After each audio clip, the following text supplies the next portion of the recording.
before that, let's look back on the other games, starting with Arsenal, hitting 5. Performance from Arsenal, how satisfactory was that?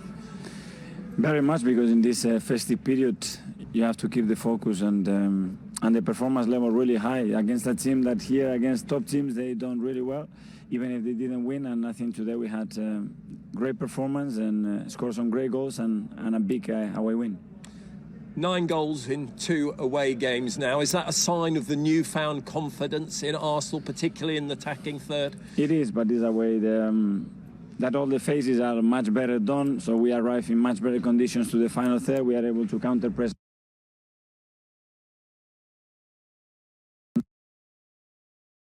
the right action and put the ball in the net. Arsenal's biggest Premier League away win for 12 years. Are there many reasons for Arsenal fans to be positive at the moment? There are at the moment, yeah. It's been a long time coming. Of course, everybody remembers the days of Arsene Wenger and all the great players that they had, but that's long gone. That's a distant memory nowadays for Arsenal fans. But I think there's a couple of little signs of revival. A few young players, as Glenn mentioned.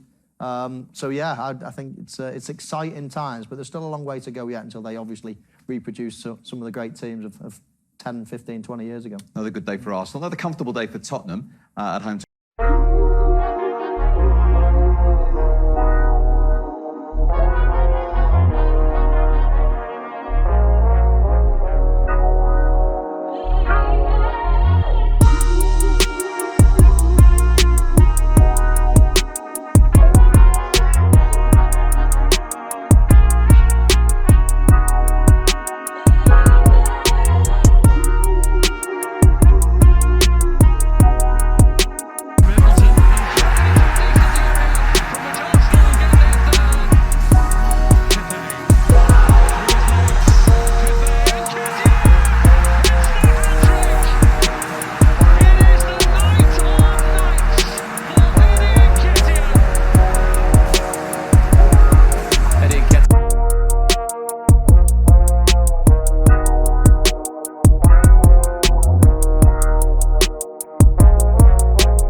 But despite this, sometimes it happened that against 10 men I lost my career, and I appreciated the focus, the attention of my players.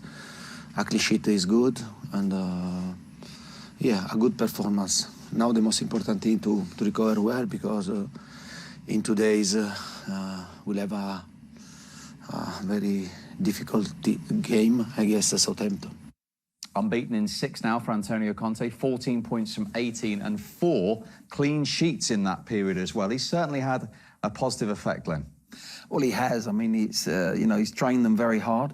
Losing a couple of games, you know, they've obviously got games to catch up, but it allowed them, so I hear, to get the fitness under them that he really wanted to. He couldn't with all the fixtures, but that's given him that little bit of chance. The ones that didn't get COVID, of course. So I think he was delighted with that in many ways, but they look more solid.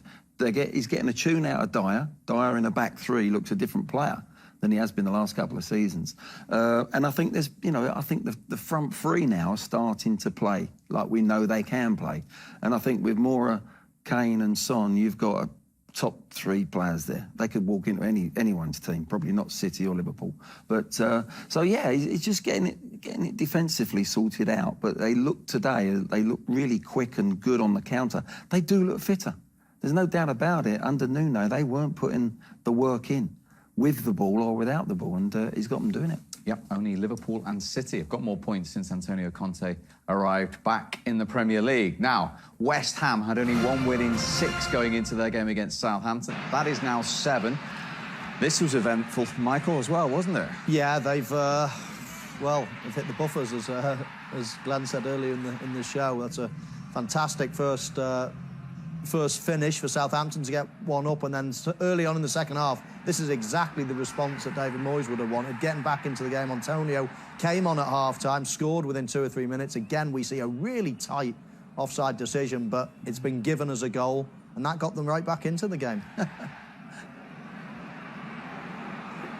And this is a nailed-on penalty in the end. Yeah.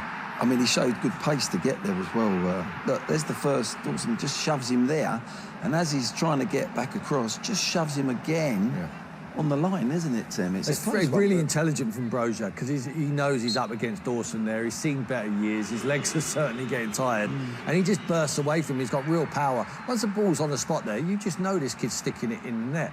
I mean, Ward-Prowse is so valuable for him, but they never say die West Ham now. They're a different team now. Ben Rama there with the finish, great pick out from Jared Bowen, and they're back in it. But look, Ward-Prowse again with the delivery. Bednarak just gets across the front and just steers it into the far corner. And